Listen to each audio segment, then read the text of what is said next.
Yu-Gi-Oh! Has had a long and ever-exciting history of meta changes, power creep, and new decks bringing with them a completely new face to the game. With this game constantly adapting, history is the only constant we can look towards when determining where the game will head. What's up guys, it's Lenny, your fan of Stuff to You, and today we're going to be going over our 5-minute Yu-Gi-Oh! History when we look at the history of Performapal Performage. In early July of 2014, Konami finally released a new and exciting mechanic in the game of Yu-Gi-Oh! Maybe a bit more complicated than exciting. Pendulum summoning, and with it, pendulum monsters. These new monster cards could be placed in the pendulum zones as continuous spell cards and would have respective continuous spell effect and monster effects.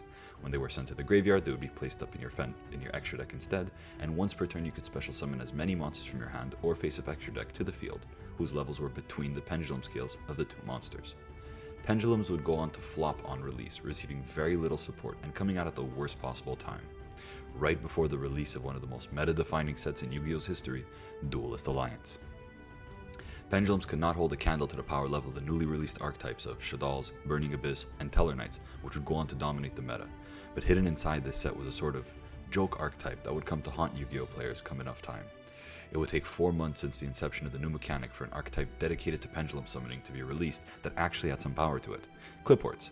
Cliports were the first archetype to really show what pendulums could do, carried off the back of Cliport Scout and Cliport Towers, the former being searchable by Summoner's Art and the latter being the first unaffected by activated effects monster. Side note, Cliport Towers is the reason why we call cards that are unaffected by their card effects towers. Their monsters also had really high attack, and pendulum summoning was considered only one special summon, bypassing the strength of El Shaddol Winda, and making it difficult for Burning Abyss and Teller Knights to deal with the constant value pendulums provided. This gave the deck multiple attack angles as well as inevitability, forcing players to take a new approach to side decking so that they had an out to towers. Pendulums could also come back every turn, so if the pen player could set up scales or their scales didn't die, removing their monsters really didn't achieve all that much. But yet once again a few cards for a joke archetype would be released and mostly go unnoticed due to how weak they were.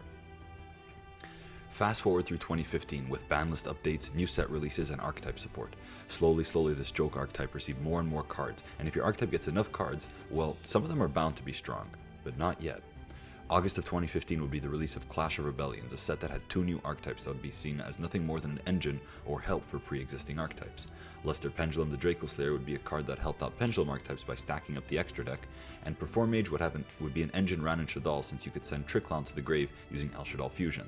The Trick Clown would summon itself back while inflicting damage to you and letting you trigger Thousand Blades effect, giving you an easy rank 4 access. We would continue to see the dominance of archetypes of Shaddolls, Burning Abyss, Klee, Satellar Knights, Nekroz, and the eventual rise of Cosmos.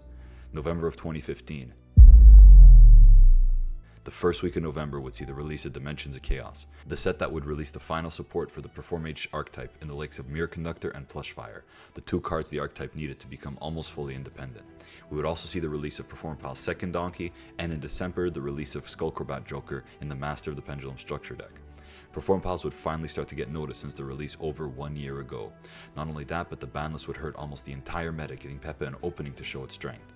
Towers banned, Sur to 2, Graph to 1, Construct banned, Exiton banned, Shurit, Bryo, Unicorn, All Hitter banned, Kanahawk to 1, Scout to 1, and El Shaddol Fusion to 1.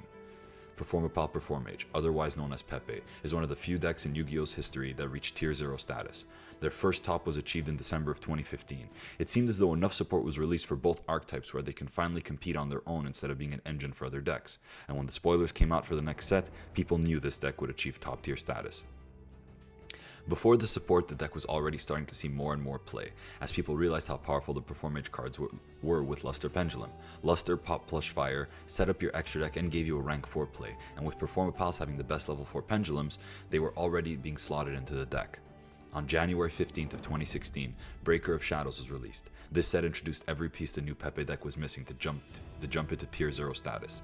The release of Performapal Monkey Board gave the deck a 1-card pendulum scale, which gave an already consistent deck more consistency, as well as it being searchable by Skullcrobat made Monkey Board that much stronger. Pendulum Sorcerer gave you something to do with your scales at the end of your turn as well, swapping value cards like Luster, Mirror Conductor, and Monkey Board for draw power in Turtle and Lizard Draw, also allowing the Pendulum player to play around Wavering Eyes. Now the deck had infinitely more options, each card in the deck perfectly synergizing to search more cards in the deck. Each card's value generation was off the charts. Pendulum Sorcerer and Monkey Board gave the deck the final tools to almost never brick, and every hand became a combo fiesta. The deck was able to get on enough level 4s to not only easily OTK the opponent, but go into multiple rank 4s to the likes of Ptolemaeus, to rank climb into Cyber Dragon Infinity, Traptrix Rafflesia, and Abyss Dweller. But any rank 4 was an option for this deck, and if you wanted it, you could summon it. You never ran out of scales or monsters to special summon, and Daigusto Emerald could just return your resources back to the extra deck to do it all again in the next turn. Big monster to deal with, Castel to spin it or 101 to absorb. Graveyard effects, Dweller to stop them all. Want spell Omni Negate? That's alright, you have so many special summons you can go into King of the Pharaoh Limbs, search X-Saber of Palomuro, normal summon it and go into Nat Beast. Removal? Diamond Direwolf. Not to mention the Draco Slayer Synchro that also let you combo more while removing cards on the field at the same time. And the worst of them all, Wavering Eyes. Not only was this archetype tier 0, but Wavering Eyes made the mirror match, or for that matter any pendulum match, unplayable. Whichever player was able to resolve a Wavering Eyes basically automatically won the game. This is one of the reasons an Omni Negate was so important to turbo out on turn 1. The card simply made Pendulum Mirrors unplayable, as if you went first, you would always have 2 scales, and if your opponent wanted to play, they would also need 2 scales. This meant Wavering Eyes almost always got off all 4 effects: burn 500, search any pendulum, banish a card on the field without targeting, and search another copy of itself. A 1 card plus 4 quick play spell that you could do every single turn. It didn't take long for Konami to realize the strength of the deck. On February 3rd, 2016, they announced that they would be adjusting the previous ban list to include the following: Plushfire banned, Juggler banned, Ptolemaeus banned, Skullcrobat to 1, Monkeyboard to 1, and Luster to 1. 5 main deck cards, all obliterated, and access to their Omni Negate banned. The deck was so broken that they did not die after this. The deck would pivot to running more of a Draco engine because they had to cut out the Performage monsters from the deck. They still had access to the broken Instant Fusion plus Norden combo, and the Draco cards gave some of the consistency back. It would never be as strong as it once was, but it still did maintain tier 1 status as a strong pendulum deck. Eventually, however, more bans and limitings would come, hindering the deck once and for all, finally sealing its fate. Today the deck does not exist and is a shadow of its former self. Rank 4s are no longer the dominant powerhouses they once were, and with the speed and pace of the current meta, PePe could not compete. However, PePe provides an incredible example of what generic cards without restrictions can do to a deck when enough pieces come together, and how accidental synergies can sometimes turn what started out as a new player archetype into one of the most powerful decks the game has ever seen. Thank you guys for watching. I hope you guys enjoyed the video. I'm hoping to do more of these types of videos as I'm pivoting my channel towards more of this type of content over pure combos. I do have one really cool combo that I'm going to be releasing soon. It's more memes and fun than anything competitive, but I'm hoping to do these types of videos more often with history stuff, maybe some skits and other shenanigans with Yu-Gi-Oh! So I hope you guys enjoyed it, and thank you guys for watching. Remember to rate, comment, and subscribe, and I'll see you guys next time. Ciao.